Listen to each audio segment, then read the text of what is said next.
Chapter 1 Who Devours Death. 1. You are listening at novelfull.audio. In a place void of people, the remnants of an avalanche left devastation in its wake. Splintered trees, and the dead bodies of animals stuck out from the snow, as the first rays of the sun fell upon the mountain cliff. A four-toed print could be seen stamped on the snow, and right beside it was a trail of blood that followed every pair of the four-toed print.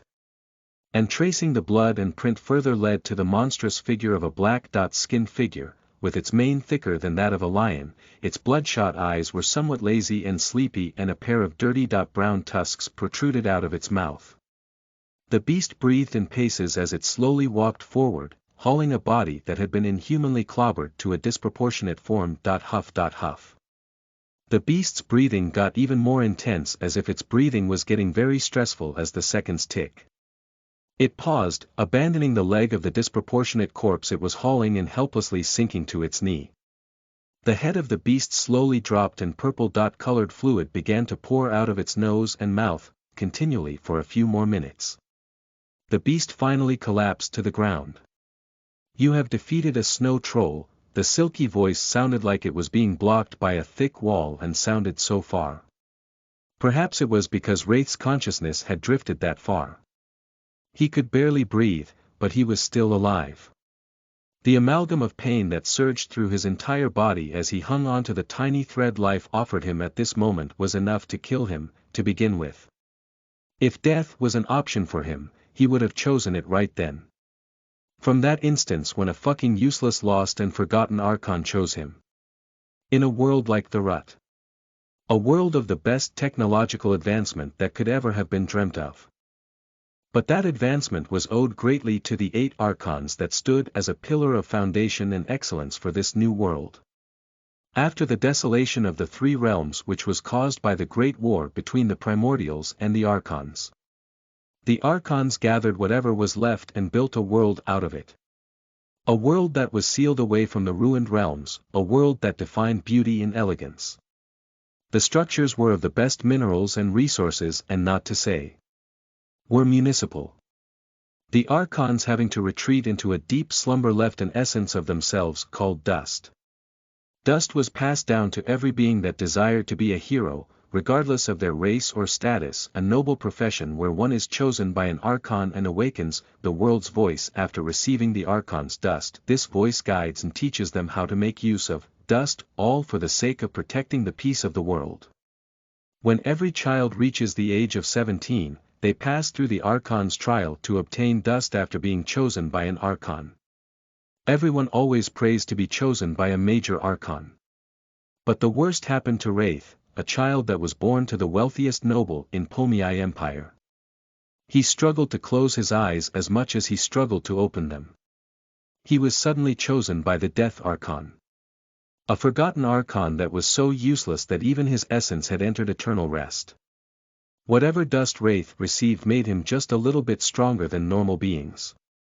He was the weakest hero to have existed and was a stigma of disgrace to the family, which eventually led to his expulsion. No one wanted anything to do with him. Association with a hero blessed by the vestige of the Death Archon was deemed to be taboo by the Archons. He should have just died from that moment.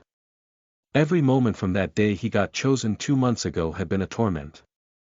He still managed to think about a thing or two, but still couldn't ignore the waves of throbbing and nauseating pain that pulsed within his abdomen and under his skin.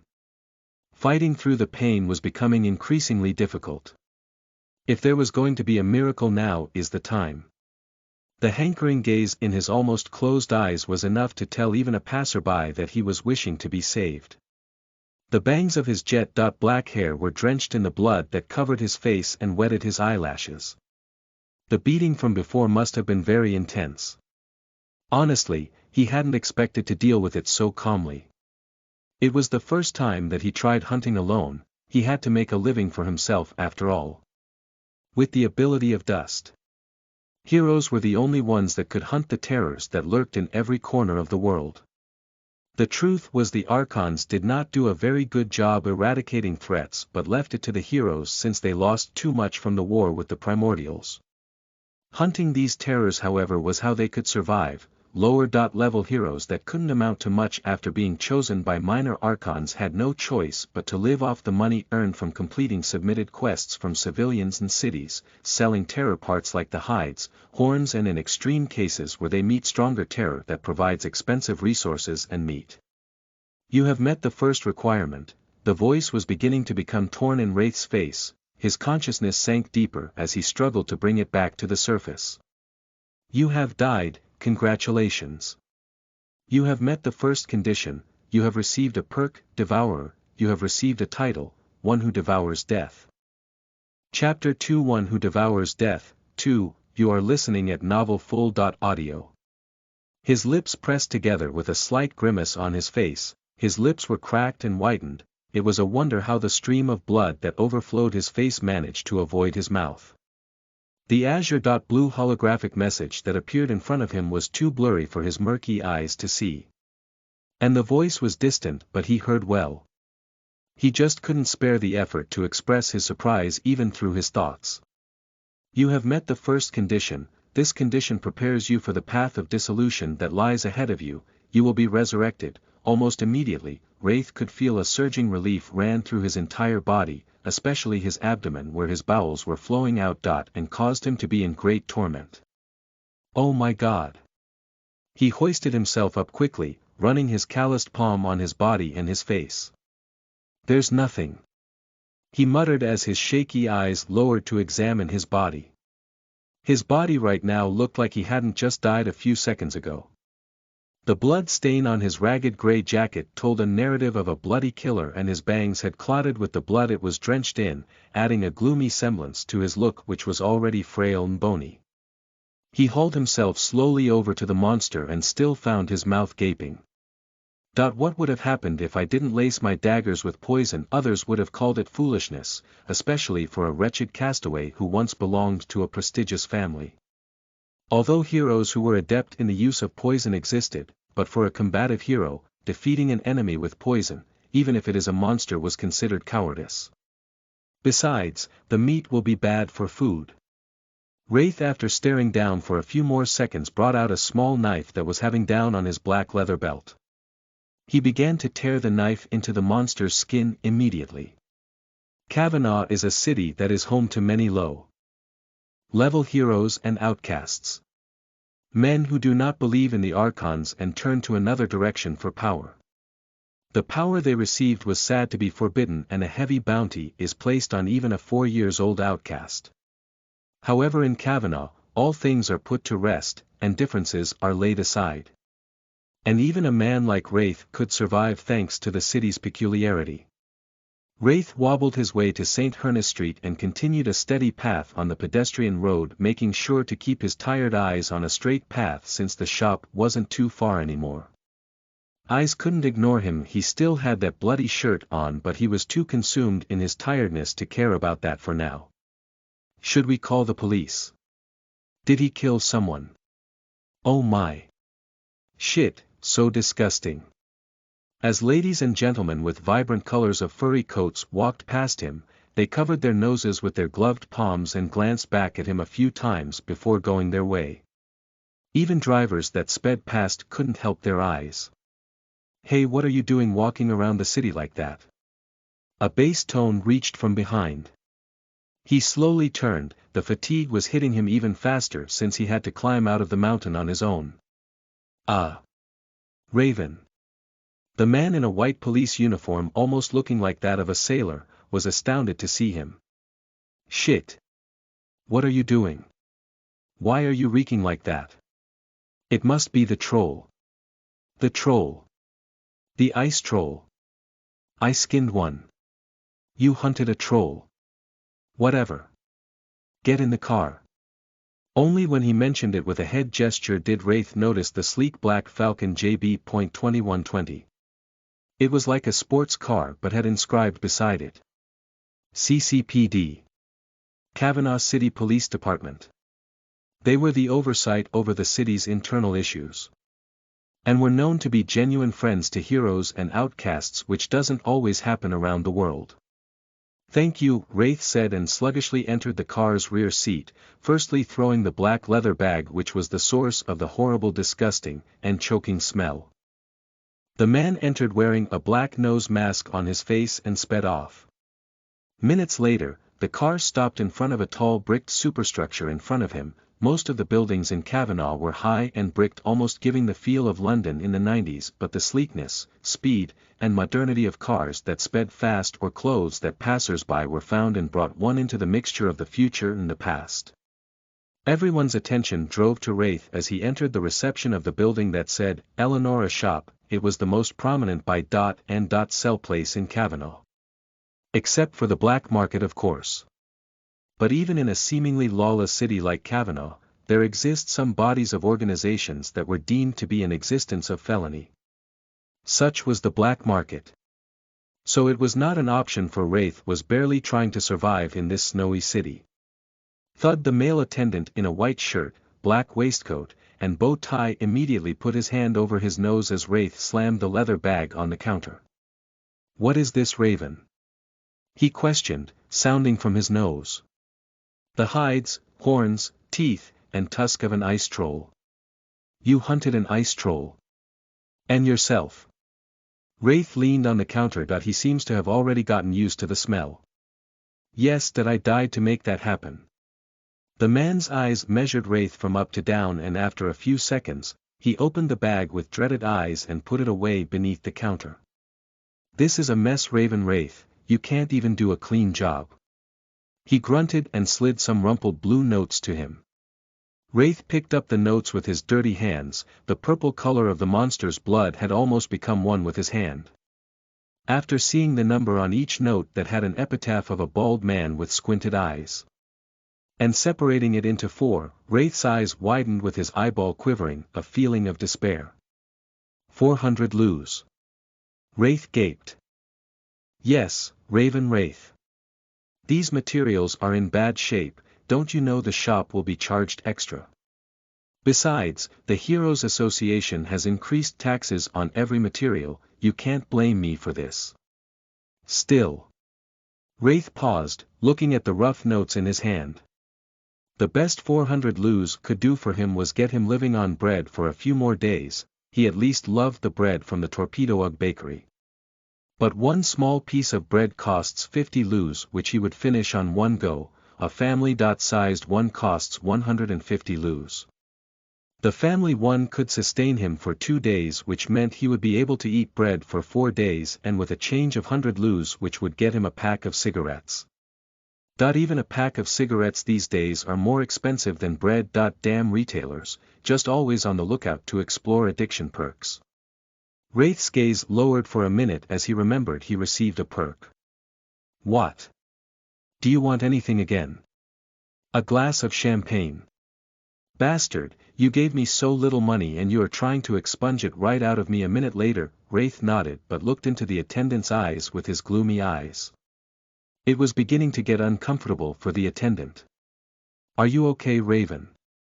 Have you heard of a perk devourer? The attendant froze but soon let out a burst of laughter. After taking his time to stop, he asked with a pacing breath. Did you receive a tendency? Yes. Oh my, oh my. Even the Archons are generous to a taboo like you. Well, there's no way I would know. The Death Archon is considered to have died since the creation of our world. And no one in history has ever received his dust. Which makes you, my dear Raven, the worst existence of mankind. Still, I am surprised you killed an ice troll on your own. Even if it is a tier 1 monster, its fierce nature makes even beginners heroes die. Well, I did die. Brutally at that. Does that make me even worse than beginners? Raven, why don't you come work as an attendant here in the shop? You will get a steady pay of 1,000 luz every week. That will uplift your lifestyle a bit. Wraith's eyes changed at that moment. Such that they made the attendant gulp. Shit, I shouldn't have mentioned it again. He flinched as Wraith's heterochromia eyes glared into his soul. Chapter 3: The Worst. You are listening at novelfull.audio. The Delegado Duchy. A family that was known to be prestigious for their riches, but that was not the only reason why they stayed top of the three families in the Pomei Empire. Pedro Delgado, one of the Level's A heroes in the empire and a high ranker. The firstborn of Duke Lambert Delgado, who was also in his prime the Sword Saint and a Level S hero. Wraith was covered in the shadows of these two and was expected to at least amount to something. When he was chosen by the Archon of Death and Failure, all his dreams of catching up to his brother and father should have shattered right there. But he hung on to hope. A hope that regardless of whatever happens he would reach them. Even after he was cast out of the family, that was the only thing that killed his thoughts of killing himself and kept him going. He had all the reasons in the world to give up on being a hero and live his life as a normal civilian. But every time he remembers the scornful look in his father's eyes that said he wouldn't amount to anything without them. He wanted to prove them wrong in everything.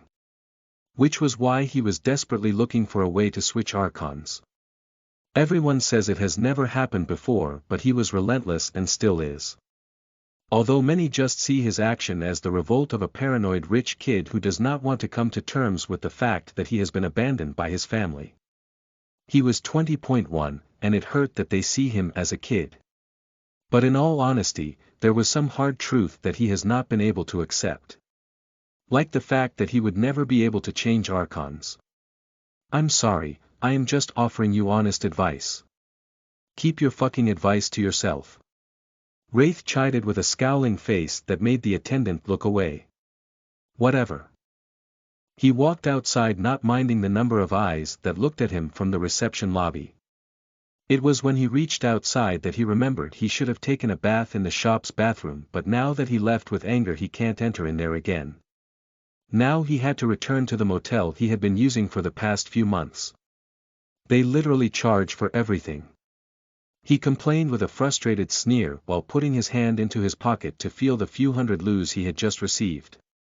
That I guess I won't be able to afford 2 family-sized bread, he clicked his tongue as he threaded down the sidewalk that was now covered in snow, which he carelessly kicked as he walked home.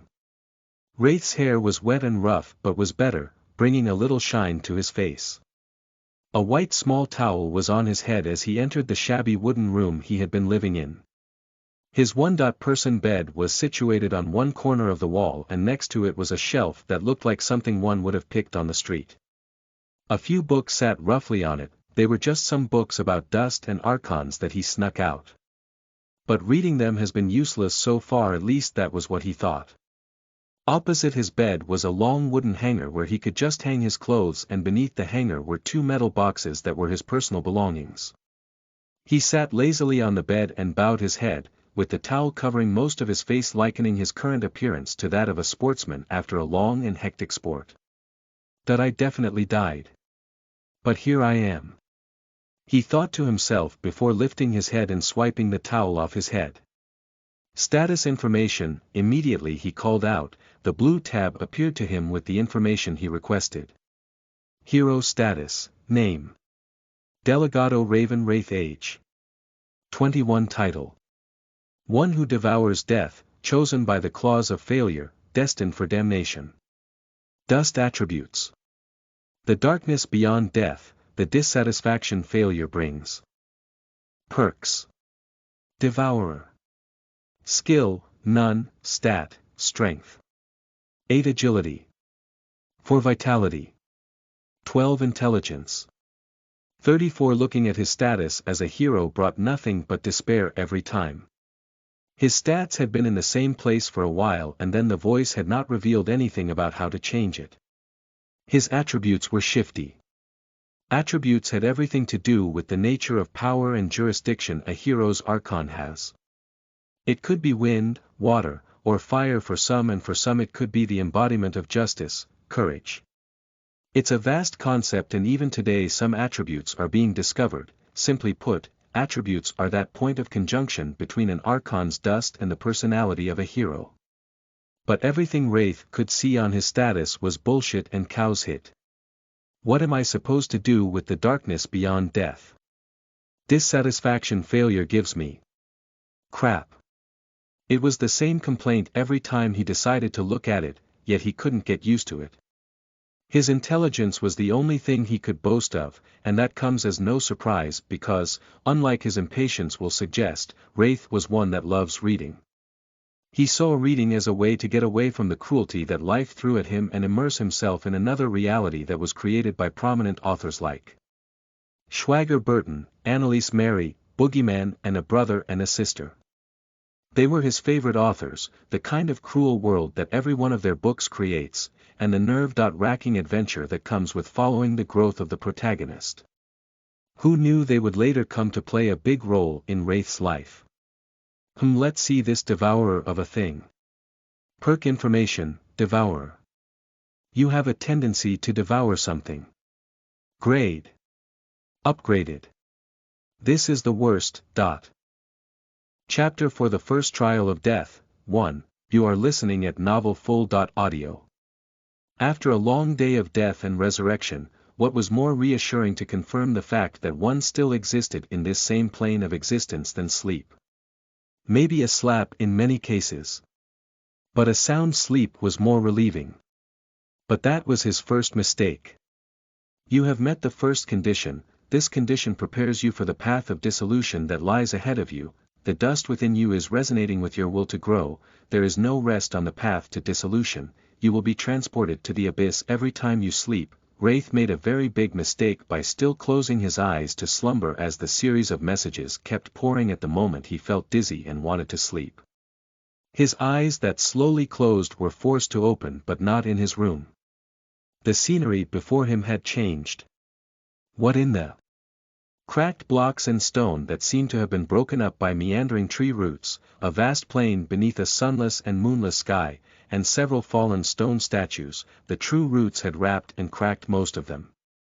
Wraith's jaw slightly dropped.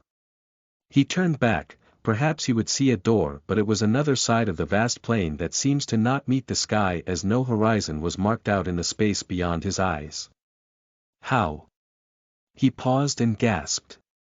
Then began to calculate.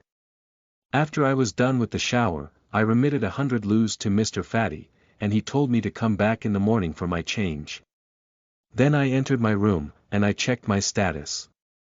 Then I was feeling sleepy. He looked around in a shock of realization. Oh my gosh. I'm dreaming. When last have I even, but this seems too real to be a dream. Besides, this setting looks like that of a nightmare. He took another look at his surrounding. You are in the abyssal realm, a land of destruction and chaos, Beov. In this place you will be prepared for the path ahead of you. Consistent failure and death will define the person of which you will become. He grunted at the series of messages that he saw. But what caught his attention more was the sudden change in color of the holographic message. The blue color he was used to had turned to black. Wait, what do you mean by I will be prepared for the path ahead of me? I am not a fan of riddles, even though I read a lot. I love when people go straight to the point. Stomp stomp stomp. The heavy sound of coming steps was the only answer he got. At least, I am not alone in this hellhole.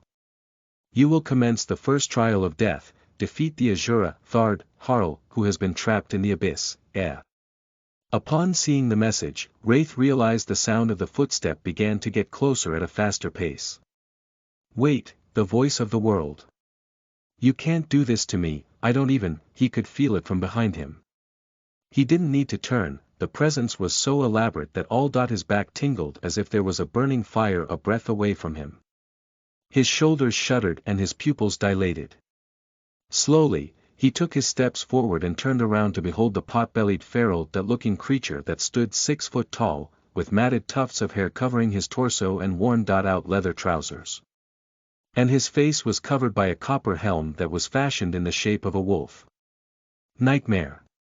Wraith desperately wished it was one as this terrific being stood a few meters away from him. The immense situation activated his fight-or-flight senses. Wraith chose, whoosh, if I can just find a way out of this. Before he could take the next step after his swift turn, the hand on the creature pulled him back by his face. He was slammed into the ground by the pull strength in addition to the momentum he had gathered to run. His back screeched with pain as he landed on the stone ground which heavily bruised his skin. Wraith faced despair as he watched the razor-sharp claws attached to the creature's forearm tear through his bowels, digging out every of his viscera. He cried till he couldn't hear himself anymore, his head wriggled in utter pain, and the voices in his head that he couldn't even arrange, continued to riot until they came to a sudden stop. You have died, due to title.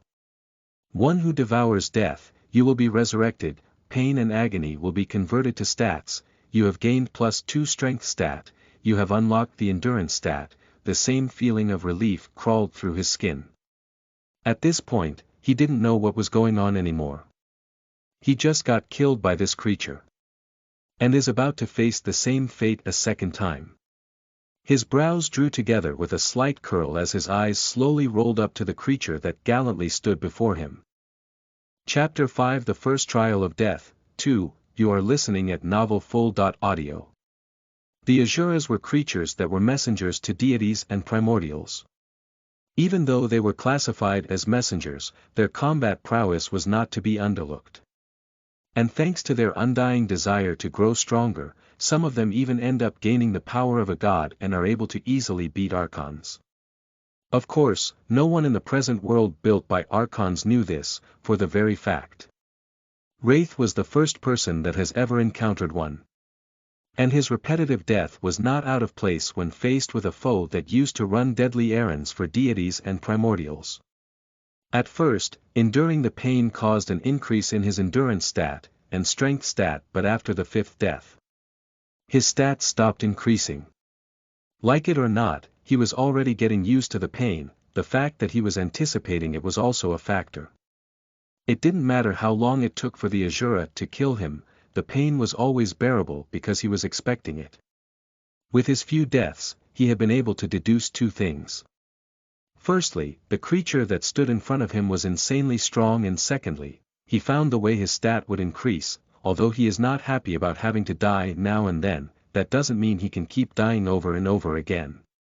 Just like he noticed, the moment he started anticipating death and pain, he got nothing off it. Damn dust. So this is it. I'm still changing archons. He clenched his teeth and closely monitored the Asura from a safe distance that allowed him to react. The Asura itself had begun to notice that no matter how many times he kills this human, he would always come back. He stood straight, pausing his circular leg movement, and pointed to Wraith. You are an adversary of death, aren't you? He asked with overwhelming intimidation to his inquiry. His voice made fear vibrate in Wraith's heart and his whole body resonated to the frequency. He can talk. Of course, I can talk. He can read my mind. Of course, I can read your mind. Did he send you here without telling you anything? He. Who? Wraith instinctively asked, belatedly wishing he could retract the question. Fell. That criminal sent you to kill me and didn't tell you how. Because to me, you look like a useless chump of meat who knows nothing but to keep dying. Is this the challenge he intends to put on after 500 years? None of what the Asura was saying was making sense to Wraith. Except for the fact that Fel is the Archon of Death. You were trapped here by the Archon of Death. Archon of Death. What no, $#. Huh. You said something just now but I didn't hear. The Asura paused and looked at Wraith. His sudden silence put Wraith in a twinkling of confusion. But he jacked away from it as soon as the Asura resumed its pursuit. Kpang, he didn't expect to black the arch/slash with the small skinning knife he had with him. That was the only weapon that was accessible to him at the moment because it always stayed in his pocket. It was a reflexive action, his arms curved on their own to block the Asura's attack, but he didn't have the body to take it and was still pushed back by its impact, tumbling and rolling twice before jumping to his feet again. Wraith was not oblivious to the fundamentals of combat as a hero. It was something that every prestigious family would prepare their sons and daughters for. In anticipation of the awakening age, children starting from the age of 10 were taught to be skillful with different weapons and items, and for Wraith, whose father was obsessed with the sword, He was diligently taught how to use the sword, but showed no talent in it. After 2 years of hoping his son would grasp it, Lambert gave up and stopped teaching him anything. All he had was just head knowledge, and now that he was faced with a real-time scenario where he had all the time in the world to fight, putting the head knowledge to some practical situation was a very tough thing to do. He had been trying it from the first go, but he just couldn't get it. The Delegado sword style is not flamboyant and excessive.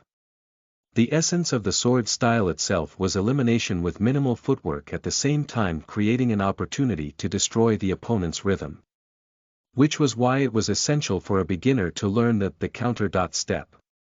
A legwork that was created by Vincent Delegado, the first sword hero and a genius of the sword like no other. The main purpose of the legwork is to read the rhythm and motion of its opponent's legs and break it apart at a single moment of the counter with one fluid movement.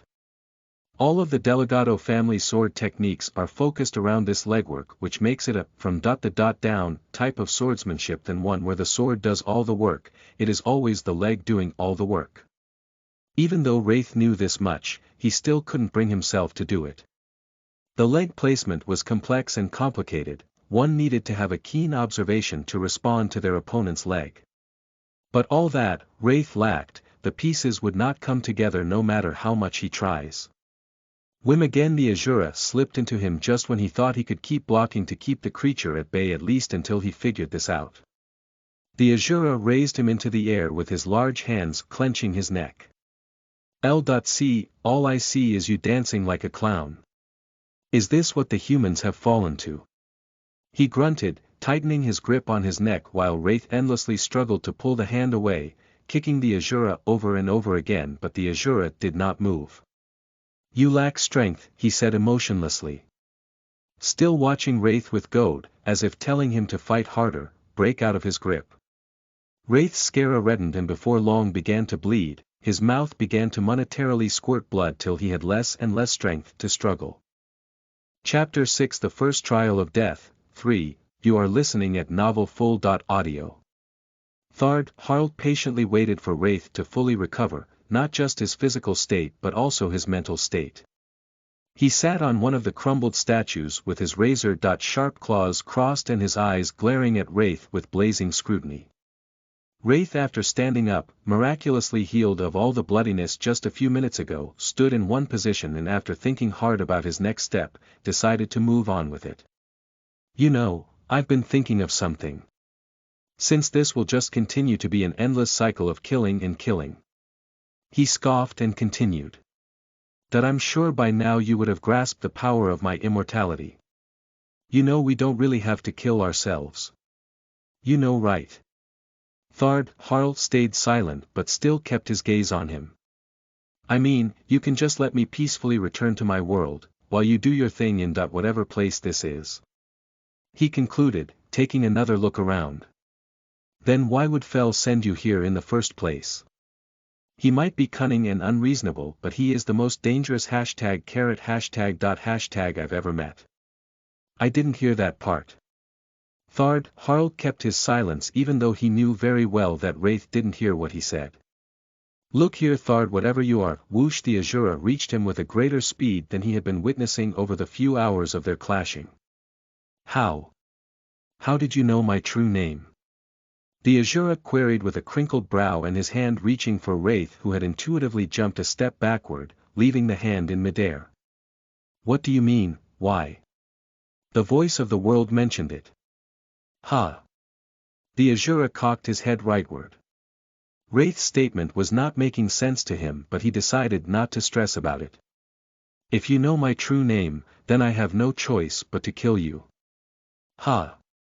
I thought that is what you have been doing since. No. I will get serious this time. For real. Wham! His claws tore through Wraith, who tilted left to dodge but was too slow to match the Azura's unreasonable speed.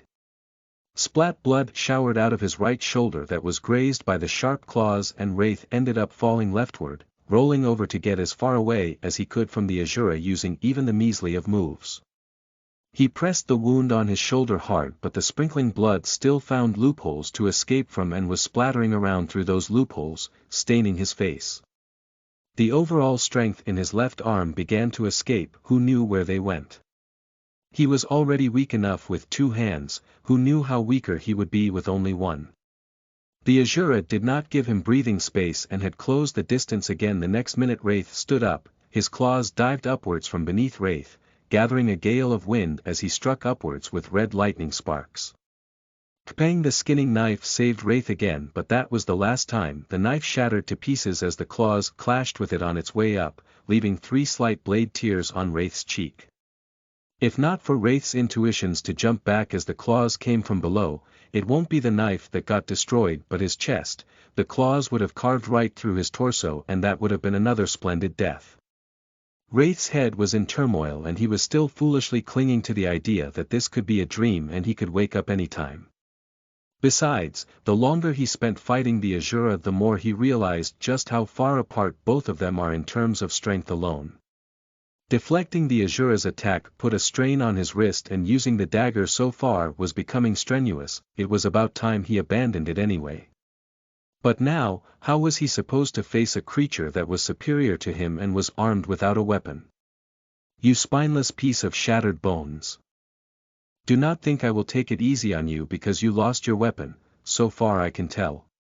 You couldn't even stand one of my attacks, but now you are still alive after 3 series of attacks. I think I'm beginning to understand. You are Fel's wild card. Immortality is not what makes you special but your unreasonable ability to learn from experience, and quick at that. At that moment, Wraith realized. He's right. I'm alive even after he came at me thrice. Maybe, I can win against him. His eyes glowed with oodles of hope. But that hope was instantly killed as Harl's hand pierced right into his belly and out of it, leaving a large hole in his abdomen. He got faster. He slowly sank to his knee with a mouth full of blood and a grimly widened eyes. Damn! How many times has it been now? I really am pathetic. Something was beginning to change. The little achievement of standing 3 strikes of the Azura began to light a candle of passion and desire in Wraith's heart, in contrast to before, as the pain of a hollowed belly surged through his back and nerves. His mind, instead of rioting, looked forward to his next resurrection.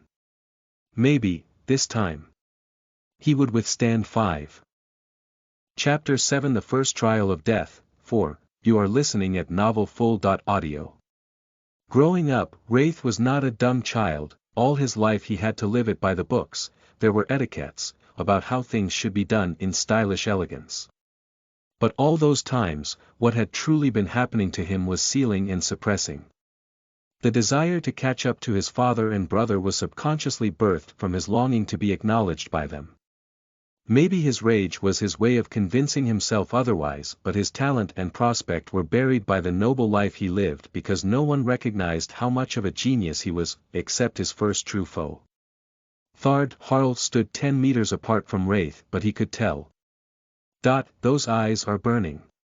A nasty grin spread his lips, immediately switching his calm and collected demeanor to a rogue kind. He carefully took his steps closer to Wraith. Each step got faster and before long he dashed towards Wraith at full speed, who in response dashed head-on into the coming Azura. Foolish. His response was to face an armed Azura head-on. Perhaps he had not come to fully grasp how powerful an Azura was. Harl widened both claws and curved in from both sides as Wraith entered his space. But to his surprise, what he chopped was the air. The black-haired rogue had lowered himself towards Harl's knee, crushing the Azura to the ground and immediately smearing him with a rush of punches that painted his pent-up frustrations and anger. Delving every fist into the Azura's face, and before long bluish blood began to splat out of every punch, but it wasn't for long. Stab! You have died. Wraith suddenly paused as the Azura buried his claws into his skull and his body collapsed before realizing what had happened. The Azura pushed him away and stood up, with a deformed and bleeding nose. He grunted in frustration as he stared into the dark sky. Nothing except death awaits me in this prison. He looked at Wraith, whose head wound was beginning to close up.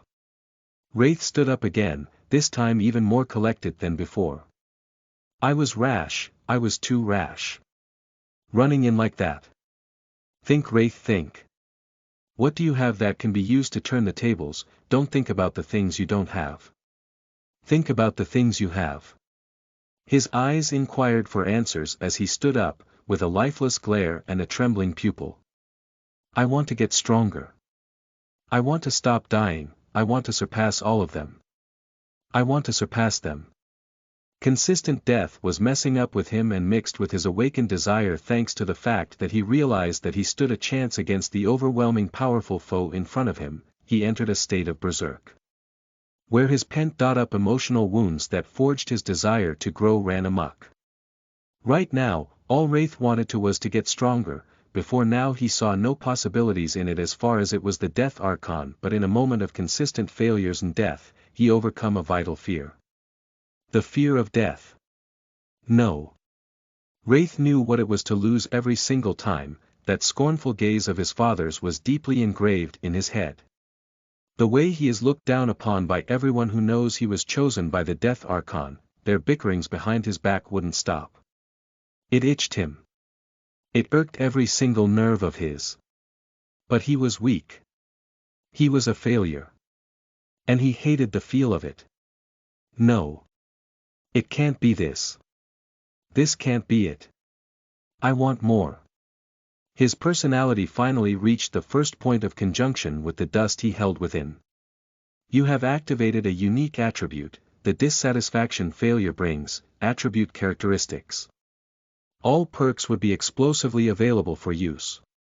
Perks detail, Devourer. You have the tendency to devour something. The details on the black tab did not matter to Wraith. He released a fraction of his anger upon the Azura a few moments ago and the truth began to unveil itself before his mind. Somewhere deep within himself, he accepted that he wouldn't be able to and desperately sought ways to change his fate. He sought ways outside the dust that existed within him. That way there was bound to never be cooperation between him and the dust. But the moment he released the frustration of anger in a series of punches, he discovered that feeling of acceptance. If not, why did he get so frustrated? Why has he been walking the road of a hunter to surpass them? Deep down he wanted them to watch him and be proud again. He wanted to prove that scornful gaze wrong. But all that changed when he was faced with a thick wall that he couldn't climb no matter how much he tried. Thard Harl awoke a passion in him. And right now, the person he admired the most was not his father, not his brother. It was that unbreakable wall that stood in front of him. I will devour you. He shouted as he lunged at the Azura with a force that split his tendons. He was forcing every bit of his body to be just like the Azura's movement when it tried to grab his neck. The death before this one. Even though he lacked the physique and power, he was ridding his body of life and expending every existential strength within his body to reach that point. His hand tightened around the neck of the Azura who was dazed and couldn't respond. This bastard. Did he just try to match up to my speed? But it was beyond a copy. Wraith wasn't there yet, but he wasn't going to merely copy it. He released his grip on the Azura and started to walk back. The air around him changed and even the Azura felt his pores rise. Wraith's eyes of different colors, white on the right and black on the left, began to exude black smoke with black streaks that flew around his body. I will devour you. Chapter 8 The First Trial of Death, 5, You are listening at novelfull.audio. In your wildest dream. Moron, O.org Thard, Harl pulled out the razor-sharp claws attached to his forearm and removed his helm, revealing his slick-back blonde hair and upward-shaped brows that sat right atop his deep eyes that housed a crimson eyeball, and within those scowling eyes was a stare that said to Wraith, I will rip your heart out. Ignoring his warning signals, Wraith dashed forward again with the same intent, but this time it was different. Perk, Devourer is explosively in use. Your strength stat has increased by 5 points, your agility stat has increased by 10 points, your endurance stat has increased by 3 points, your agility stat has increased by 10 points, an explosive increase in his stat because he was in a try-hard-or-die moment. Noting more intriguing to boost the confidence of a striving man. Thwum, his heel peeled the ground as he took off and zoomed off, blistering through the night wind and reaching the Azura faster than his eyes could account for. He threw a punch forward to not crash into Thard, Harl, who despite anticipating him was caught off guard. Whack! His fist delved into the Azura's face, tossing him away like a spinning coin and crashing his back against the only standing stone statue with a crumbled upper body. The Azura's body helplessly toppled to the ground after the tremendous shock. Wraith's eyes widened. He endlessly exchanged glances between his smoking fist and the Thard, Harl, who was now getting up. Did I really throw that punch? Wraith was finding it hard to believe, but it was the truth.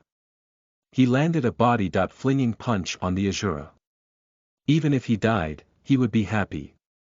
Was this because of the sudden increase in my strength stat?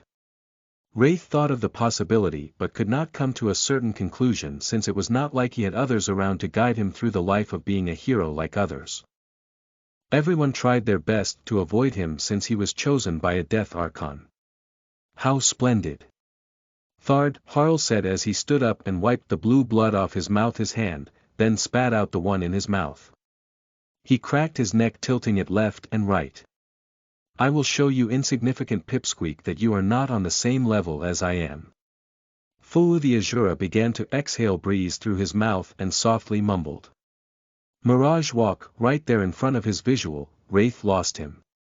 But his back immediately tingled. As he was about to turn his back to see what was behind him, he felt a quick snap in his neck, but instead of rendering him unconscious, in his case dead, he was brought back to the moment where he was about to turn his head.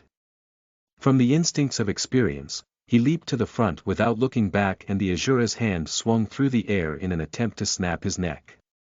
The Azura was as shocked as Wraith. He has grown this much from how many hours? What was that? What happened just now? While it was like a feeling, but it also was like my neck snapped. Wraith was not inexperienced in a lot of things, everything that he should be exposed to, he has learned of while preparing for his trial with the Archons. This was a new area of knowledge for him.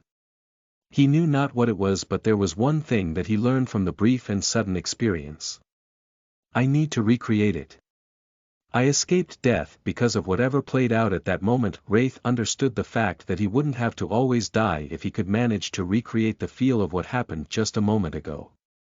Taking a gamble, he plunged into the Azura's space. Besides, he was sure the Azura's blow wouldn't hurt as much since he had dropped his weapon. Whim, what pack, pow pow pow pow, whack. It happened faster than his eyes could follow. It was just pure hands. The Azura released a series of acute palm strikes into his elbows, immediately rendering them useless. Next was an elbow jack up and a quick pull down with his shirt with 2 punches into his neck. Then using both palms, he lunged his final blow into the middle of his chest, cracking his chest bone and sending him on a flight journey that ended with his body losing all will to move. Wraith's body rolled on the ground and he entered a state of paralysis, unable to move anything but his legs, which he used to crawl further away from the Azura as he slowly walked closer to him. He couldn't even grit his teeth as he wished to because he had a dislocated jaw and was drooling ceaselessly.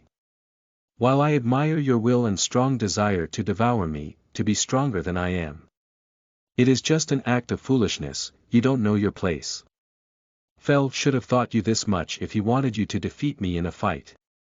I am a %% at $$ of over 1,000 years old.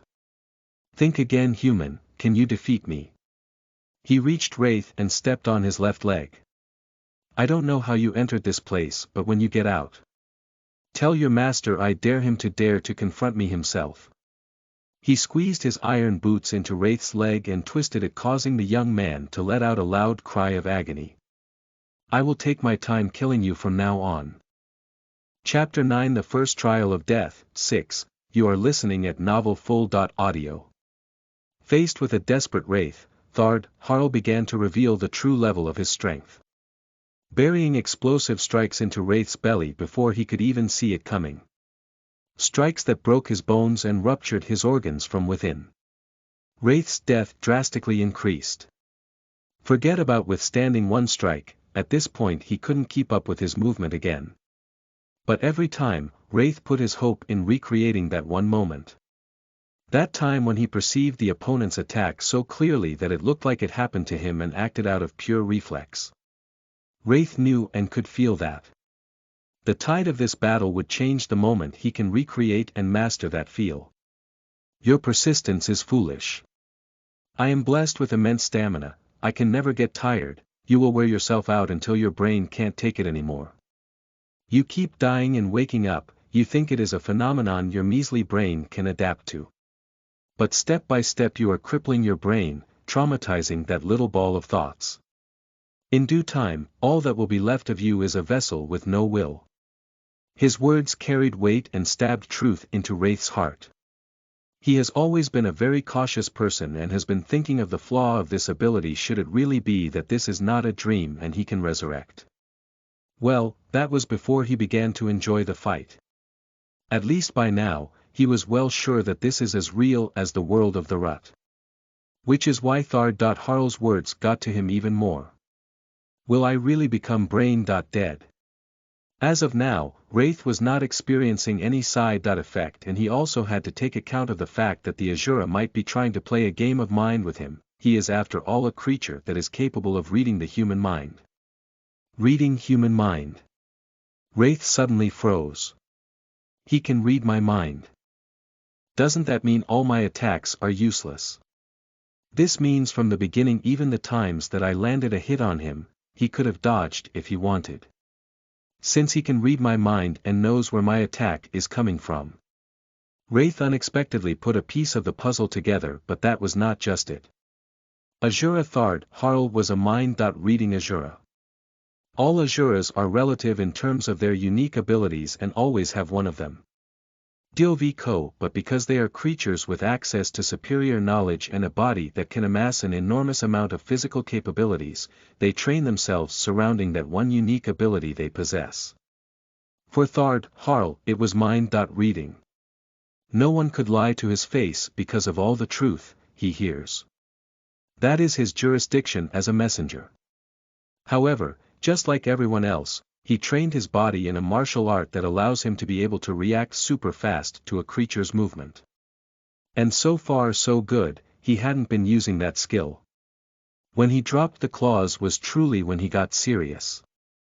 So, there was a chance that it wasn't that he allowed Wraith's punches but he just wasn't reading Wraith's mind at that time. And there's no denying that Wraith in an instant surpassing his speed shocked him and pushed him to go faster than he had ever. The thought of losing to a human terrified him and for the first time in number of years, he got serious about fighting a human. His emotions rose and twinkled with excitement each time Wraith stood from his attacks. I will crush you till your bones turn to dust. You are a hard-core. Wraith said, relaxing his tensed shoulders. Ha! His sudden change in demeanor caught Thard.Harl by surprise. I mean, he was just about to get started for real and Rot suddenly expressed an unreasonable relaxation. Is he mad in the head? Thard.Harl's brows twitched and his veins began to pulse in his neck. His upper head reddened as he kept his gaze on Wraith, that laid back attitude of his was pissing him off real bad. Are you mad? Wraith's lips curved upwards. Mad well. If you consider how I am unreasonably exhilarated to realize that you are stronger than I envisioned, maybe I am mad after all. Exhilarated. He groaned with a vicious look on his face and gritted his teeth together. Exhilarated. I am spending every second of my life desperately avoiding death and yet he calls that exhilarating. Thard.Harl, who had already realized that Wraith would keep dying and waking up as long as they were in this realm, was getting frustrated. His bluff to destroy Wraith's mental fortitude was a failure. And truth be told, he was the one that was at a disadvantage, although it was slow but Wraith was clearly getting better, not to say that every moment he died and resurrected, he resurrected with renewed stamina, which meant his and Wraith's stamina was probably on the same level.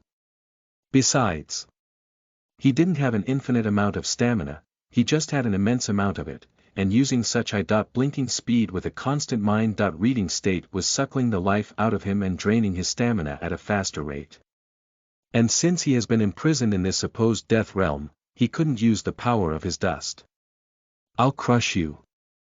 He growled at Wraith, who in response stuck his tongue out with a nasty grin. Try me, crimp.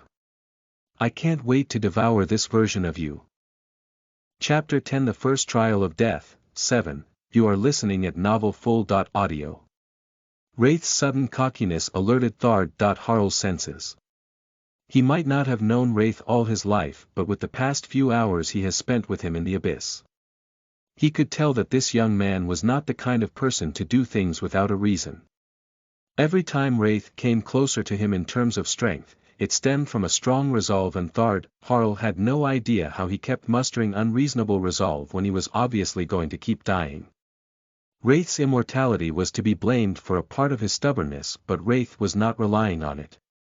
Because every time he came at Harl, he fought desperately for his life, even though he would still end up losing it, but he fought. And all Harl could see was an undying resolve to win. And it scared him. He once again was being reminded of why he hated humanity so much. That foolish hope that shines bright in his mind like a daystar.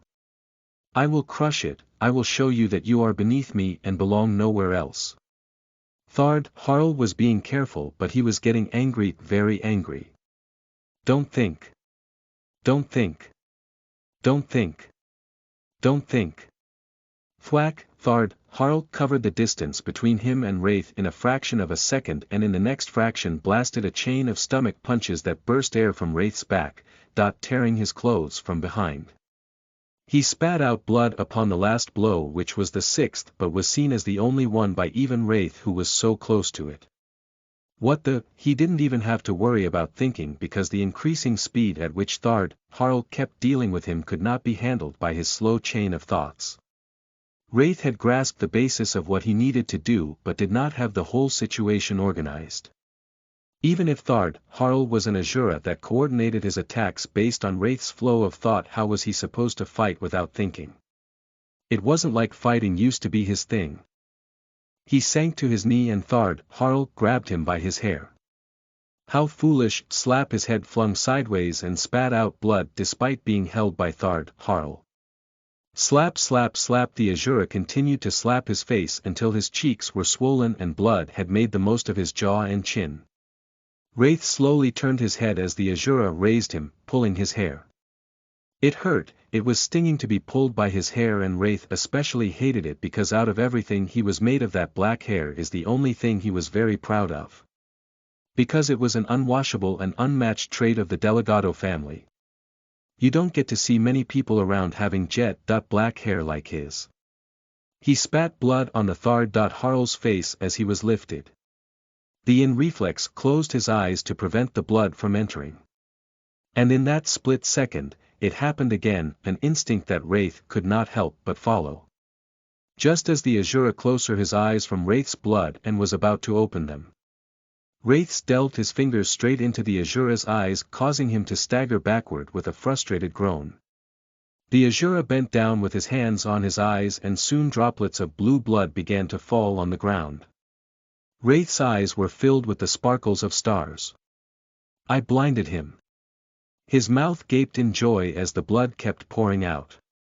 But more than the joy of blinding the Azura, he was glad because this was going to get easier from now on thanks to the message that he was looking at.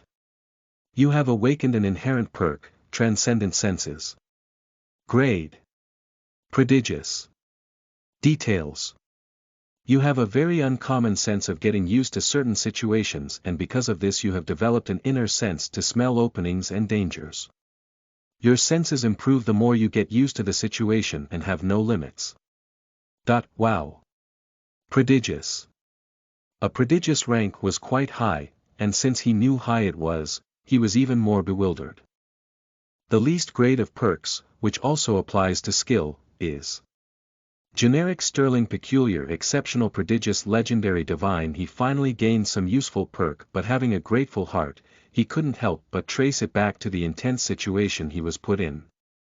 Wraith does not know how much time has passed, but one thing he could tell for sure was that he had changed from the kind of person he was when he entered here. I will kill you. Harl barked as he rose. His eyes, which were tightly closed, blood flooded his lower lid to his cheeks and jaw. Oh. I am not scared of dying by your hands. But I know you are. You are scared of dying by my hands. Because if you die, there will be no resurrection for you. This game was rigged from the beginning and was designed for Wraith to win no matter how long it took. Harl knew that his time to die might be coming faster than he had anticipated. But still, this was not going to be easy for Wraith. His image disappeared and appeared in front of Wraith. Pow immediately delving a punch into his jaw, Wraith staggered backward. Harl's next blow immediately followed but swung into the air as Wraith had been pushed backward by his first blow. Wraith's eyes widened as he realized. Even though he just moved like he wasn't blind at all. He is really being affected by it. If I play my cards right, I might not even need to die again. Pow pow, 2 punches met him while he was occupied with his thoughts, tumbling him away but not too far compared to the other punches he had taken. Wraith could feel it, the overall power of the Azura was reducing. He grinned as he discovered something interesting yet again. Since he can't see, he is placing a heavy burden on his mind-reading ability and using it to sense me. And if I am not wrong, he is probably one of those novel characters that have honed all sense apart from their eyes. As Wraith was about to move backward, his leg kicked a metallic object, immediately alerting the Azura, who disappeared in response and appeared right where Wraith was. Whoosh, his fist flew into the air, which he was sure should have been Wraith. His miscalculation showed in his confused expression. Stabbed from behind, his razor-sharp claws entered and came out from his stomach.